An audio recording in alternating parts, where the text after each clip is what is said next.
Olá, meus irmãos, amigos, a paz do Senhor Jesus. Falamos ao vivo aqui de Lajinha, Minas Gerais, no nosso Centro de Cultura Bíblica Bereshit, com este símbolo do menorá, do candelabro, mantenedor do Seminário Teológico Bereshit, Seminário Teológico Tabernáculo e Faculdade Teológica Bereshit. Nós temos todos os cursos básicos, desde o inicial, passando pelo intermediário, o curso Bacharel Livre. Temos algumas especializações na área de teologia, como Gemátria, Xirologia, que estuda cantares, Gemátria estuda os números. Temos também convênio com a faculdade de nível superior, para quem fizer as matérias nos cursos livres aqui, aproveitar para fazer exame de proficiência e fazer um curso superior de teologia com menos prazo.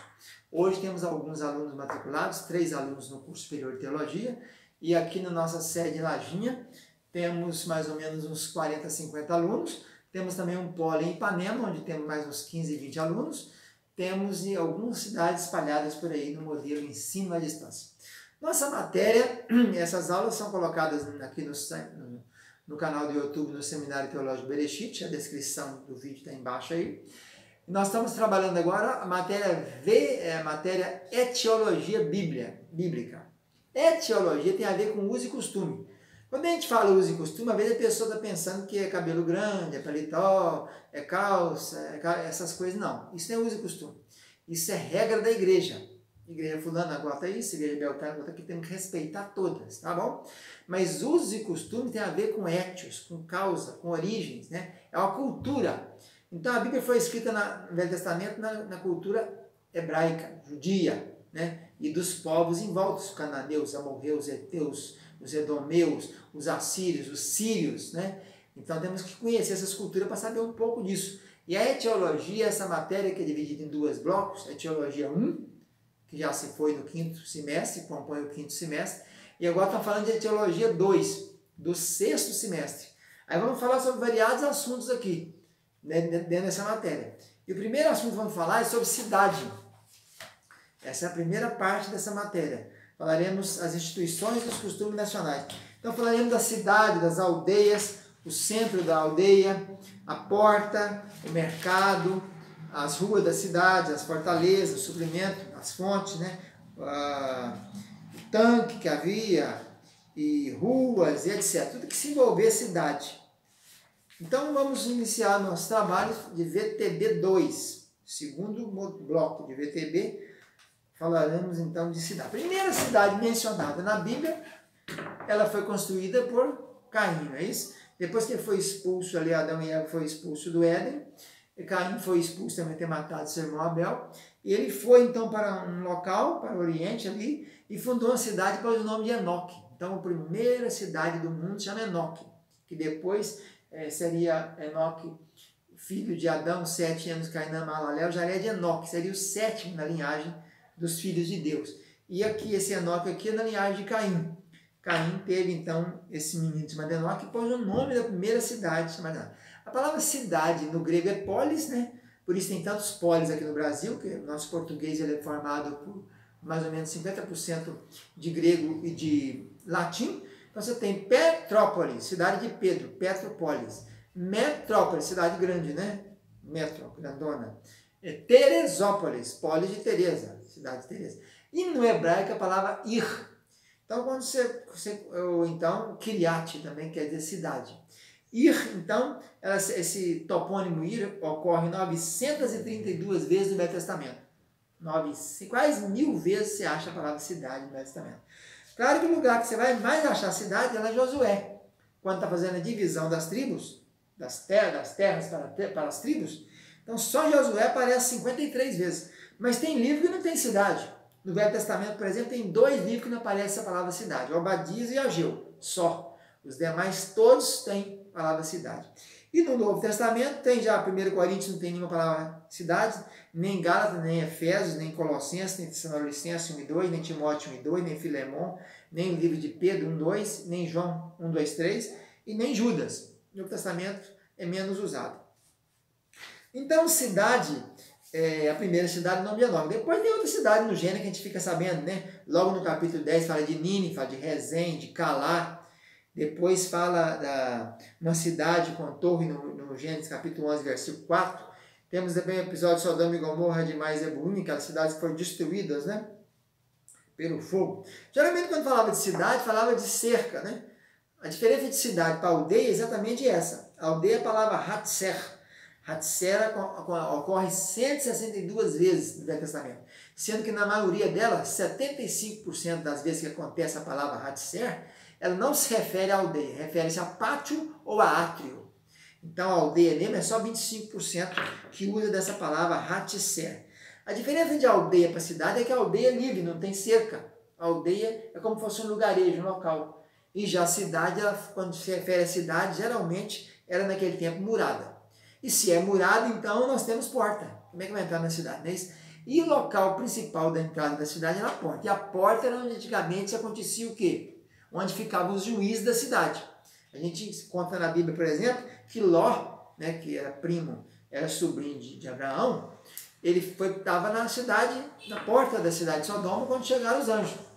Ele era juiz. Então os juízes geralmente ficavam na porta. Na porta também se fazia transações. Quando nós encontramos o caso de Boaz, né, que vai fazer o contrato do levirato, vai redimir a Ruth, mas a Noemi é na porta, né? Tinha 10 pessoas ali, eles fazem o pacto, o acordo, os negócios também eram feitos à porta. Então a porta da cidade, além de dar acesso à cidade, é um local onde se decidia, até então no Velho Testamento, depois nós temos no Novo Testamento os locais direitinho, o promontório, né, os locais onde se fazia os fóruns, né, no latim, mas no Velho Testamento era nas portas da cidade. Toda a cidade também tinha praça. A gente encontra a praça de Suzã, né, quando o Mordecai estava lá na praça. Você encontra a praça de Bet-Seã, onde os filisteus colocaram os corpos dos meninos de Saul, e o de Saul, depois que mataram ele no Monte Gilboa. Você encontra praça para vários lugares, né? Praça de Samaria, né? O rei Acabe e Josafá ficaram ali antes de fazer o combate para Ramote de Gileade. Porta das Águas, estamos falando de praça, né? Jerusalém tinha 12 portas, a gente sabe disso, né? Vários nomes, de Porta Velha, Porta dos Peixes, Porta Formosa, já era do templo, né? Isso nós vamos ver em outra área. Então, a cidade é geralmente murada, né? Tinha um muro ou dois, os muros altos. Jericó, por exemplo, era uma fortaleza inexpugnável.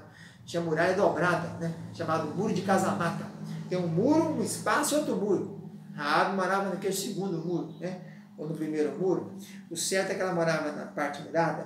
Cidade fortificada, encontramos em Ezequiel, né? 21:20.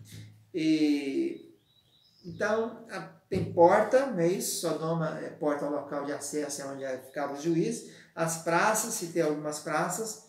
E praça, e nós temos então, já falei, a palavra Herod, que a palavra aparece 41 vezes no Velho Testamento. Mas também na cidade tinha mercado, né? Um local, não tinha mercearia, supermercado, farmácia, essas coisas, mas tinha um lugar perto da porta de entrada, eles montavam ali uma feirazinha, um mercadozinho. Nos dias de Neemias, os tírios vinham vender peixe e as pessoas vinham vender uva, figos, passas, cereais, no dia do sábado. E Neemias teve que expulsar todo mundo, né? Então, havia praça na cidade, havia mercado, a gente encontra isso lá, mercado é Serorá. Serorá aparece duas vezes somente, em Ezequiel 27:15 e Jeremias 37:21, um mercado onde se poderia adquirir mercadorias, né, comestíveis. Falamos de rua, a gente encontra o nome de rua, por exemplo, no Novo Testamento você encontra a rua direita, onde estava lá Pedro, o centurião Cornélio mandou procurar na rua direita. Você vai achar em Jope, né, lá em Jope você vai achar o Pedro lá. E também nós temos outra referência à Rua dos Padeiros, né? Lá em Jerusalém, quando Jeremias foi preso, ficou na Rua dos Padeiros, no tempo do cerco, no período do reinado de Zedequias, o último rei, antes de Nabucodonosor destruir a cidade em 587. Geralmente também tinha na cidade castelo, um lugar, um forte, né? Onde ficava a liderança, onde ficava o líder da cidade. A gente encontra isso em 2 Crônicas 17:12, e 2 Crônicas 27:4, referente a castelo. Aí em Jerusalém a gente sabe do castelo do Forte Antônia, né? Em homenagem a Marco Antônio, que Herodes o Grande teria feito. É um castelo que havia ali. e Davi também fez seus castelos, Salomão fez a casa do Líbano, né? Do bosque do Líbano. Havia também na cidade fonte, geralmente uma fonte, um tanque onde se bebia água, né? É mencionado na Bíblia a fonte de Rogel, a fonte de Nefitoa, né? A fonte de Arode, lá em Juízes, fonte de Israel. Tem até alguma porta de Jerusalém que é chamada Porta da Fonte. A fonte do dragão ficava dentro da cidade, Neemias capítulo 2, 13. Então, havia fonte também. Torre, geralmente tinha uma torre no muro. Quando Davi foge de Absalão, vai para Manaim, da porta de Manaim, em cima da porta tinha uma torre. Em cima do portal tinha uma torre, onde Davi fica olhando, os mensageiros chegarem para trazer notícias de Absalão. Então, havia torres também. Já falei das feiras, acampamentos. Acampamentos é menos ainda do que é uma aldeia, né? Acampamento é a palavra mané, daí Maanaim, acampamento de anjos, né? Outra nomenclatura que havia era vilas. O que eram vilas? Lugares menores. Hoje no Brasil o IBGE tem os topônimos de vila, depois vila tem cidades, de cidade você tem a cidade maior, que é a metrópole, a cidade regional, a metrópole, a megalópole, não é isso? Então a vila, ela é como se fosse um distrito, né? Se compõe a cidade. Então várias vilas, ou uma vila, a cidade é composta de vilas. Aí você tem lugarejo, né? Chamado aqui na roça de córrego. Córrego de Socapó, córrego da aldeia, córrego de lugar. É um ribeiro onde tem algumas casas dispersas. Acampamentos era um local onde tinha um ajuntamento, uma aglomeração de casas, né? Então, nessa primeira aula de hoje, de etiologia, Bíblia e história dos usos e costumes do povo judeu, nós estamos falando de cidades, né? Essa é a nossa primeira aula de VTB, segundo bloco. Voltamos na próxima com um novo assunto dessa matéria. Um abraço, tchau, tchau.